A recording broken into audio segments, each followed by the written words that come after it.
네, 콜먼의 합리적 선택 이론 들어갑니다. 이제 개념학습의 마지막 질문인데, 자, 문단 구분할까요? 네, 1문단, 그 다음에 2문단, 그 다음에 여기가 3문단, 2문단까지밖에 못 보겠네. 자, 일단 처음과 마지막 먼저 보죠. 우리는 흔히 사회과학 내에서, 네, 첫 문장, 사회과학 내에서 합리적 행위의 영역은 경제학이, 비합리적 행위 영역은 사회학이 담당하는 것으로 여긴다. 그러나 있는데, 야, 바로 이렇게 이어지면 좀 곤란하지. 읽어줘야 된다는 얘기잖아. 앞에 거 쩔이고 뒤에가 핵심이란 얘기예요. 제임스 콜먼은 해서 이렇게 읽다가 역접에 접속어를 하든가 결론에 접속어가 나오면 예시인지 결론인지를 봐야 되는데, 앞 내용 정리 또는 구체적으로 풀어서 설명해주는 상수를 두 가지로 봐야 돼요. 콜먼은 통념이 사실이 아니라는 것을 입증하고자 하였다. 여기서 통념은 뭡니까? 합리적 행위 영역은 경제학, 비합리적 행위 영역은 사회학, 요거죠. 고정관념 통념을 어떻게 된다? 아니다라고 하는 것을 입증을 했고, 또한이니까 또 연결돼야 되지. 사회학에서 인간의 행위를 수학적으로나 경제학적으로 접근해 설명하지 않는다는 점. 그죠?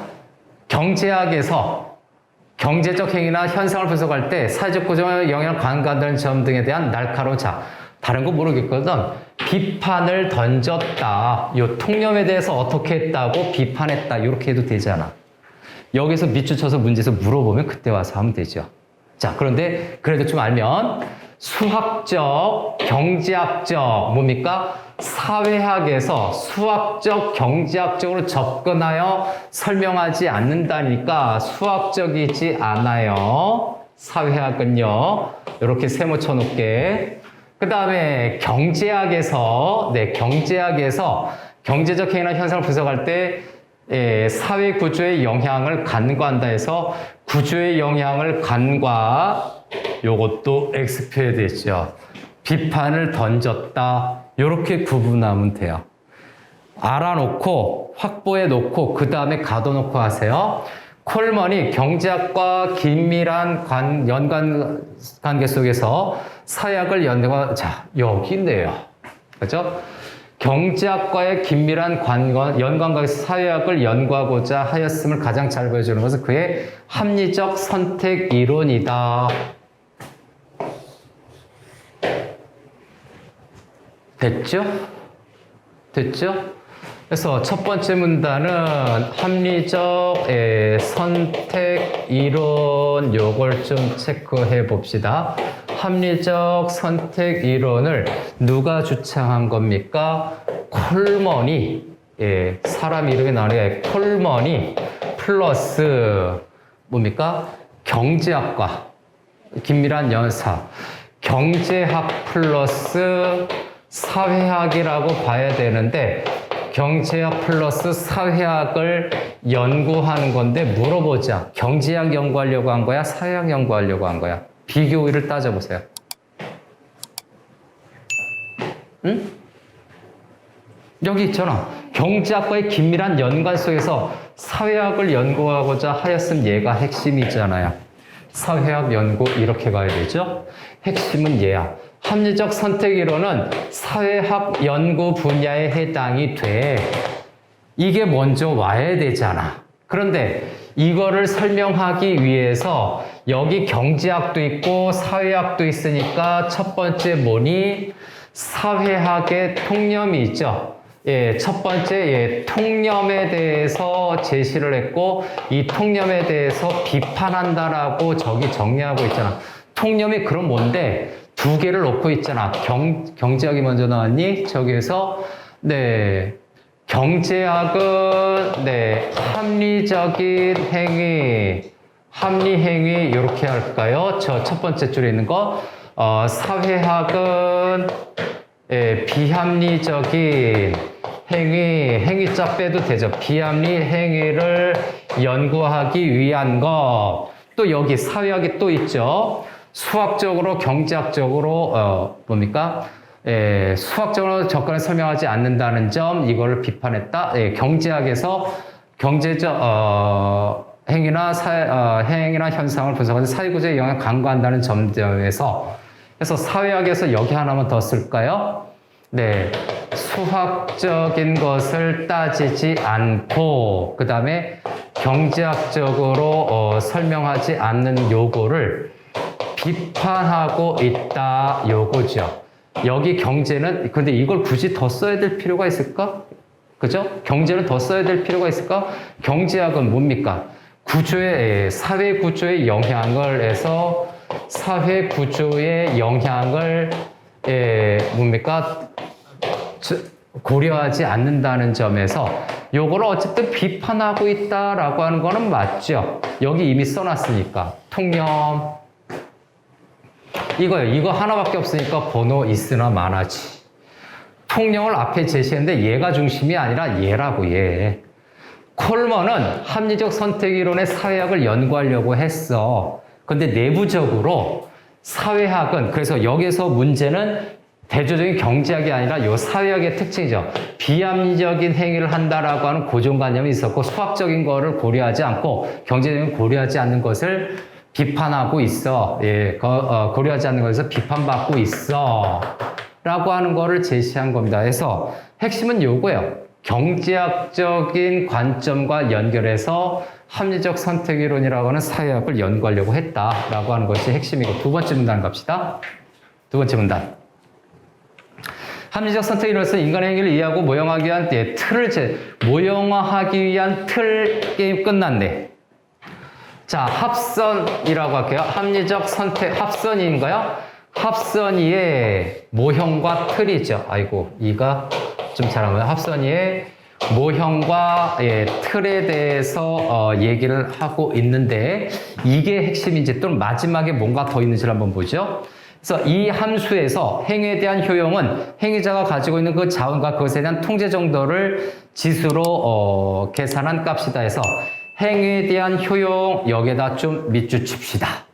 행위에 대한 효용 모형틀 콜먼에 의하면 해서 콜먼 인간 행위는 행위자의 개인 효용을 증대하는 단일한 목적으로 이어진다. 해서 효용을 증대가 최대 우선이에요.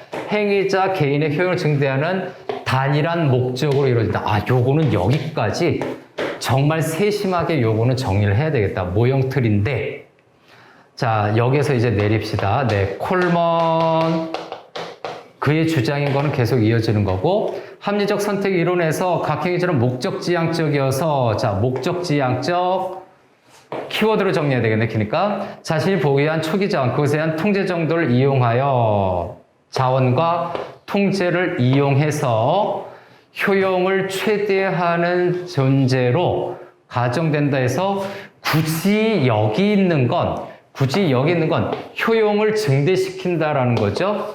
효용을 증대시킨다라는 것에 대한 상술이기 때문에 하나만 쓰면 됩니다. 콜먼은 그래서 인간의 행위가 그죠? 네. 행위자 개인의 효용을 증대시키는 목적이다. 최대한 좀 줄여서 가고요. 여기서 자원에는, 그래서 여기 비추신 거죠. 그래서 상술한 내용인데 효용을 증대시키는 거에서 뭡니까? 여기 행위를 어쩌고저쩌고 하는 요거를 합리적 선택 이론이죠. 요 밑으로 더 가서. 그죠? 목적 지향적이고요. 목적 지향적. 그 다음에, 자원 플러스죠. 자원 통제 정도를 이용을 해요. 빠르게 쓰거나 머릿속으로 정리를 합시다. 이렇게 자원을 통제하거나 또는 이용을 하여 효용을 증대시키는 것이 얘잖아. 효용 증대요. 요것도 여기 목적지향적도 효용을 증대시키기 위한 거지. 자원에는 시간, 돈, 노력에서 쭉 정보도 포함이 된다 해서 자원이 뭔지 포함이 되는 거죠. 몇 개 있어? 하나, 둘, 셋, 넷, 다섯, 여섯, 일곱, 여덟 개가 있죠. 숫자만 카운트해놔. 문제에서 만약에 저기 밑줄 쳐서 물어 그때 보면 돼. 그런데 이런 전환 나오면 욕 나오죠. 아우 띠떼끼 욕 나와요. 행위자의 관심 있는 데서 얘 자원을 통제하고 있을 수도 있고 타인이 관심 있는 자원을 통제할 수, 자, 가정이잖아. 그래서 관심 있는 자원, 이해관계를 갖고 있는 자원을 타인이 통제할 수 있고 해서 통제 관련된 거는 뭡니까? 여기 있죠. 여기에다 정리하세요. 통제라고 해서 타인이 관심 있는 자원을 자신이 통제하고 있을 수도 있다. 관심 자원, 이해관계죠. 관심 자원과 관심과 이해관계를 이용해서 통제를 들어가는 거야. 결국 이 얘기하려고 하는 거고, 행위자가 원하는 모든 자원을 활용할 수 없다는 것이다. 콜먼은 자원에 대한 통제 상황에서 행위에 대한 효용을 함수를 통해 표현했는데 행위에 대한 효용이죠. 그래서 여기서 요거죠. 여기 하나 더. 요거 부수적이가 모든 자원 통제 안 돼요. 모든 자원 통제되지 않는다. 하필 빨간색으로 썼네. 그 다음에 여기로 가서 저기죠. 그래서 행위에 대한 효용으로 가야 되겠죠. 행위에 대한 효용은 행위자가 가지고 있는 자원과 그것에 대한 통제 정도를, 자원과 통제 정도를 지수한 거죠. 요거는 자원과 플러스 통제 정도를 요걸 어떻게 한다고? 지수화한 것이다. 이렇게 보는 거죠. 지수로 하여 계산한 값이다. 지수 계산이라고 합시다. 화자는 좀 너무 거창하고 통제 정도니까 지수로 계산을 했다. 최대한 지문에 있는 걸로 맞춰서 하자. 두 번째 문단 끝. 세 번째 문단으로 갑시다. 콜먼은 하는 부분이죠.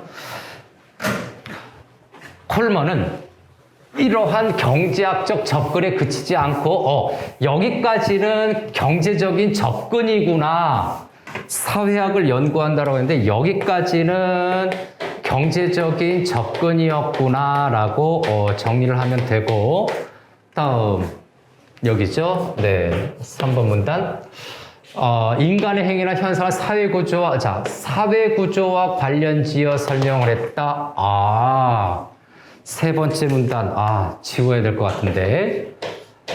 콜먼은 사람이 계속 연결돼. 콜먼은 사회구조와 연관지어 설명을 했다. 뭐를? 합리적 선택 이론을 직접 언급하지 않았지만 사회구조와 연결을 해서 설명을 했다. 요거 소주제감 될 것 같은 느낌이 드는데 마지막 문장을 보겠습니다. 즉 정부의 적극적 개입이나 사회구조적 혁명 등이 없이 인간의 행위만으로는 불평등 정도를 줄일 수 없다. 자세히 설명한 것 같죠? 앞에를 핵심으로 잡아도 무난하다는 내용이야. 이럴 때는 헤매지 말라고. 어떻게 해요? 라고 하는데 어떻게 알려주잖아. 근데 어떻게는 시간 되게 오래 걸리잖아. 한 번 해서 너희들이 연습하라고. 한 번 설명해 준다고 해서 다 잘하는 건 아니야. 꾸준히 연습해야 늘어요. 콜먼은 계속 나오네. 콜먼은 그죠? 중심화제가 합리적 선택이런데 자꾸 콜먼의 견해로 나오네요. 행위자들 사이에 더 이상의 행위가 일어나지 않는다면 행위가 일어나지 않는다. 이게 전제 조건이 되는 거죠. 사회적 균형 상태에 도달. 밑줄만 쳐놓을 거예요. 우리가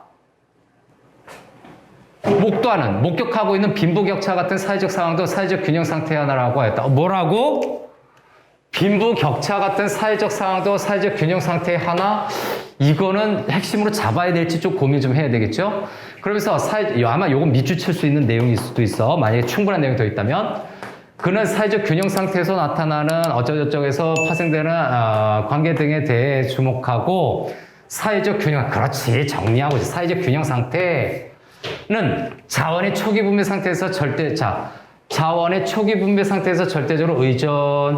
주어진 자원의 상태가 행위자의 행위가 이루어진 이후의 균형적 결과의 정지자. 자, 다시 한번 여기에요. 자원의 상태가 행위가 이루어진 이후의 균형적 결과에 미친다는 게 결정적으로 영향을 미친다는 내용이죠. 자원의 상태가 행위자가 어떤 행동을 한 이후의 균형적 결과에 영향을 주니까 얘는 조건으로 빼버리고 결론은 뭐예요? 자원의 상태가 균형이었냐 불균형이냐가 결정적으로 처음부터 불평등했기 때문에 행위자가 아무리 어떠한 행동을 해도 불평등이란 얘기야. 개인이 못 바꾼다고 그래서 얘기한 거잖아, 여기서. 가난은 나라님도 구지 못한다는 말이 그런 거예요. 초기에 골품제도라든가 신분제도, 노예제도 이런 거에 있어서 재산 소유가 불평등하게 출발했다고. 현대사회는 평등사회니? 아니야. 아니에요. 본인들이 느끼세요. 그건요. 나이가 드니까 느끼더라고. 나도 너희들처럼 아주 젊었을 때는 아니야. 내 능력으로 다 할 수 있어. 귀만 있어도 나는 평등해. 아닌데? 야, 우리 있잖아. 삼성짤에서 아주 멋있는 애인이, 차은우 같은 애인이 오늘 밤 나랑 깊은 사랑의 밤을 보내자라고 하는 것과 삼성 이재용 회장이 너의 인생에 있어서 좋은 조언을 해줄게 라고 불렀으면 누구한테 가니? 물어봤어요? 고민이 되죠? 네, 대부분의 학생들이 삼성 이재용 회장을 갑니다. 라고 대답을 했어요. 아닐 수도 있어요. 자, 그래서 여기에서 보면 세 번째 문단은 사회구조와 연결해서 설명했다. 이게 핵심적인 최상위 레벨의 내용이 되는 거예요. 사회구조와 연결해서 설명한 게 뭡니까? 자원의 상태가 최초에 어떠한 상태였느냐가 결정적인 거죠. 정부의 적극적 개입이나 사회구조 혁명 등이 없이 인간의 행위만으로는 여기가 행위자, 인간의 행위가 있잖아. 속된 말로, 쌍욕 좀 합시다. 개인이라고 하는 좆도 안 되는 녀석이 아무리 노력해봤자 사회적 불평등은 경제적 불평등 해결 안 된다는 뜻이야. 간단하지? 그럼 뭐야? 그러면 사회적 불평등은 원래 있는데 뭐라고? 자원의 상태가 처음에 어떻게 분배가 되어진 상태였느냐? 인류의 기원으로 거슬러 올라가야 돼. 그거 아닌 이상 해결 안 된다는 얘기야. 사회나 정부의 적극적인 개입 없이.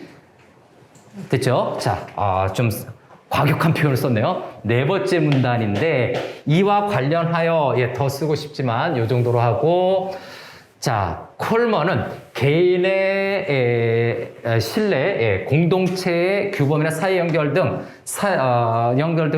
사회적 자본이라고 일컫고, 이는 사회 내에서. 그래서 네 번째 문단은 역시 또 콜먼을 물어주고 있어요.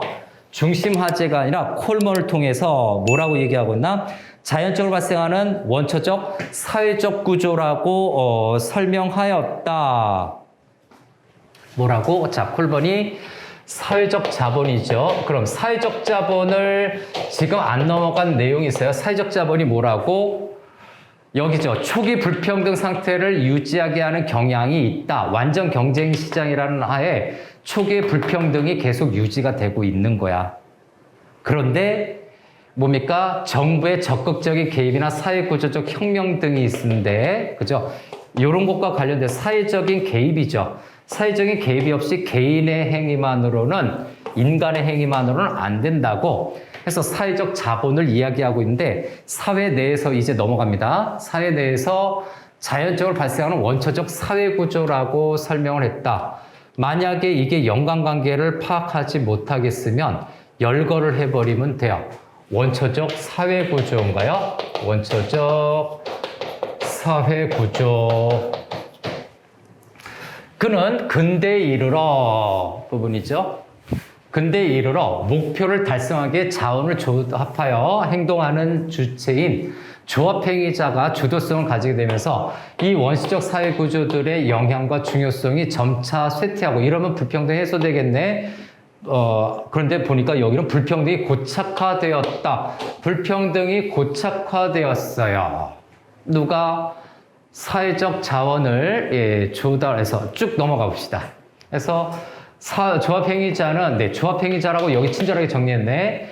대표되는, 기업으로 대표되는데 영향력이 매우 강력해졌다. 그러면서 사회적 자본, 또 사회적 자본이 불평등 사회 문제를 해결할 수 있는 방법이, 여기 끝났네. 방편이라고 해결했으면 끝났지. 각각의 행위자 문제 해결에 나서는 결사체로서의 작동해야 한다고 관대돼서 사회적 자본이 뭐라고?